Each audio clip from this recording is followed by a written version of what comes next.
রান্না করব সেইগুলো কেটে নিই এখন। তা সেইগুলোই তোমাদের দেখাই যে কী কী আজকে রান্না হবে আমাদের। তাই যেখানে শাক আছে কলমি শাক, এটাকে কেটে নেবো, এটা ভাজা হবে। আর পটল আছে, এখানে আলু আছে, পটল চিংড়ি করবো। চিংড়ি মাছও নিয়ে এসছে তোমাদের দাদাই রাখে চিংড়ি মাছ। এই চিংড়ি মাছগুলো দিয়ে আজ পটল চিংড়ি করব। আর এই কটাই থাকবে, আর এমন আর কিছু করবো না, হালকা ফুলকাই করবো। তাই শাক ভাজা আর পটল চিংড়ি করবো। তা আমি এখন পটলগুলোকেই কেটে নেবো।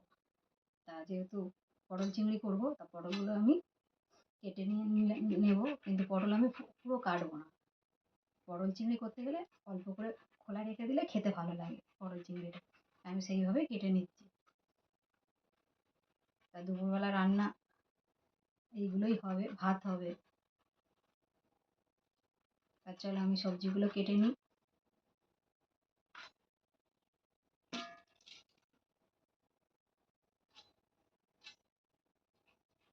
মাছগুলো কাটতে হবে, মাছগুলো কেটে নেবো। কেন মাছগুলো যেহেতু নিয়ে এসছে সবে, ওগুলো কাটা হয়নি, ওগুলোকেও কাটতে হবে। তা মাছগুলো কেটে নিয়ে, পটলগুলো কেটে নিয়ে তারপর আমি মাছগুলো আজকে কাটবো, কেটে নিয়ে রান্না বসাবো।